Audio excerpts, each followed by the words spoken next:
નમસ્કાર મિત્રો, ખાસ કરીને આજના વિડીયો આપણે માહિતી આપવાની છે આવનારા દિવસના હવામાનની, ખાસ કરીને કચ્છ કાતરા અત્યારે જોવા મળી રહ્યા છે તે વિશેની સંપૂર્ણ માહિતી આપવાની છે। પણ સૌપ્રથમ હું આપને એ જણાવી દઉં કે આવનારા દિવસમાં આપણે ખેડૂત મિટિંગનું આયોજન કરેલું છે। ખેડૂત મિટિંગ છે એ છે તારીખ 21 ડિસેમ્બર 2025 અને રવિવારના રોજ સમય છે સાંજે 4 વાગ્યાનો।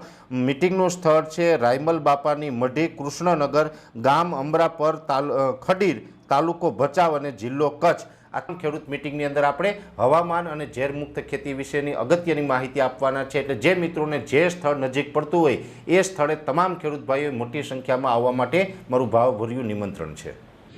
હું હવે આપને એ જણાવી દઉં કે અત્યારે જે પ્રમાણે જોવા જઈએ તો રાજ્યની અંદર ઘણા દિવસથી ઘણા ખેડૂત ભાઈઓ છે જે આપણે કચ્છ કાતરાના આધારે જે અવલોકન કરતા હોય છે એ મિત્રોની, ઘણા બધા મિત્રોની કોમેન્ટ આવી રહી હતી, મને ફોન કોલ્સ આવી રહ્યા હતા કે પરેશભાઈ, આ વર્ષે જે માવઠું થયું દિવાળી પછી, એ માવઠા પછીથી કચ્છ જોવા નથી મળ્યા। ત્યારે માવઠાના લાંબા સમય પછીથી અત્યારે આપણે કચ્છ દેખાઈ રહ્યા છે। લગભગ 1.5 મહિના જેવો સમય થઈ ગયો છે માવઠાના, ત્યાં સુધી આપણે કચ્છ ન દેખાણા, પણ હવે આપણે 45 દિવસ પછી કચ્છ જોવા મળી રહ્યા છે। એમાં પણ ખાસ કરીને ઉત્તર ગુજરાતના છૂટાછવાયા વિસ્તાર છે, કચ્છ જિલ્લાના અનેક વિસ્તારો છે, સૌરાષ્ટ્રના છૂટાછવાયા વિસ્તારો છે અને એની સાથે મધ્ય પૂર્વ ગુજરાતના ભાગો છે, એની અંદર 2-3 દિવસથી આકાશમાં કચ્છ જોવા મળી રહ્યા છે। એટલે કે વાદળના જે આકાશમાં લીસોટા થઈ જતા હોય, અમુક જગ્યાએ ઘાટા વાદળ થાય, આ પ્રકારનો માહોલ જોવા મળી રહ્યો છે। આની પાછળનું મેઇન કારણ છે કે અત્યારે જે શિયાળા દરમિયાન WD એટલે કે વેસ્ટર્ન ડિસ્ટર્બન્સ પસાર થતા હોય છે, પશ્ચિમી વિક્ષોભ પસાર થતા હોય છે, એમાંથી એક મજબૂત પશ્ચિમી વિક્ષોભ છે એ અત્યારે પસાર થઈ રહ્યું છે અને એનો ટ્રફ હોય છે એ પાકિસ્તાનના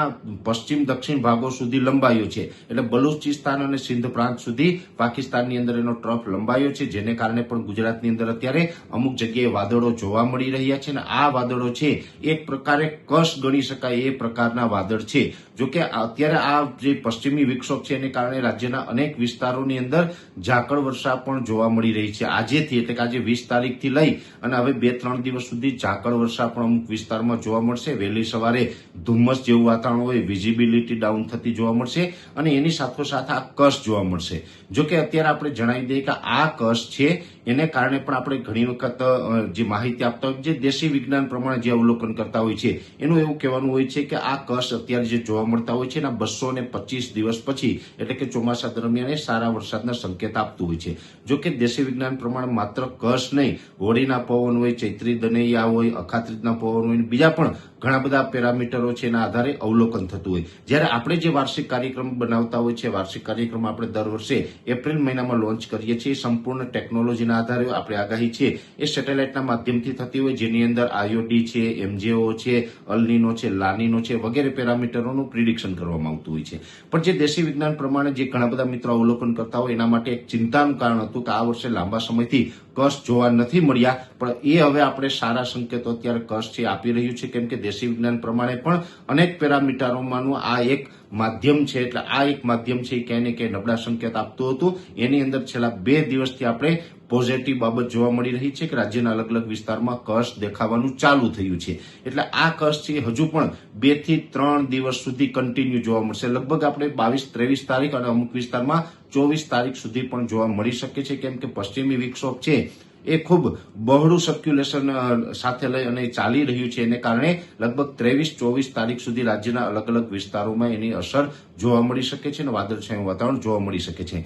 એટલે ખાસ આ એક જે આપણે કચ્છ અત્યારે જોવા મળી રહ્યા છે, વાદળછાયું વાતાવરણ જોવા મળી રહ્યું છે, એની પાછળનું કારણ છે પશ્ચિમી વિક્ષોભ WD એટલે કે વેસ્ટર્ન ડિસ્ટર્બન્સ। અને આને કારણે માત્ર વાદળ થશે, કોઈ જગ્યાએ વાદળ થાય કે વધારે પડતા ઘાટા વાદળ જોવા મળે તો એનાથી કોઈ માવઠાનો ડર રાખવાનો નથી, કેમ કે હમણાં કોઈ માવઠું થવાની શક્યતાઓ નથી, પણ ચોક્કસથી અમુક વિસ્તારમાં હવામાનમાં પલટો આપને જોવા મળતો હશે। એટલે ખાસ અત્યારે જે વાદળ જોવા મળી રહ્યા છે એના વિશેનું જે સામાન્ય કારણ હતું મેં આપની સમક્ષ રજૂ કરવાનો પ્રયત્ન કર્યો। વિશેષ માહિતી છે એ નેક્સ્ટ વિડીયોમાં આપવામાં આવશે। અત્યારે વિડીયોની અંદર એટલું જ। અંતમાં દરેક મિત્રોને વિનંતી રહેશે, વિડીયોને લાઈક આપીને દરેક ગ્રુપમાં શેર કરી દેવું। તમે જો અમને યુટ્યુબ ઉપર જોઈ રહ્યા હોય તો ચેનલને સબસ્ક્રાઇબ કરજો અને ફેસબુક ઉપર જોઈ રહ્યા હોય તો પેજને ફોલો કરજો। નમસ્કાર।